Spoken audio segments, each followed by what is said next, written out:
Hey guys, it's Greg from GWA Auto Parts, and today we're going to go over the AA ignition injector pressure regulator valve, also known as the IPR valve, that fits a variety of Ford vehicles with the 6.0 liter Powerstroke diesel engine. This includes the E350, Excursion, F250, and F350. Let's take a look at the valve here. So the first thing you'll notice with the valve is there's an actual black rubber sleeve here, and this is protecting the head of the valve. You'll want to leave this on until you go to install the valve. Now, installation of the valve is pretty straightforward. You'll remove the factory sensor using either an open end wrench, or there's a specialty socket that goes over here.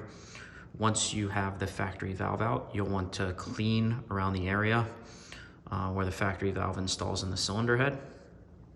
And then from there, you'll want to remove this cover, install the valve, torque it to spec, and then reattach the factory electrical connector, and you're good to go.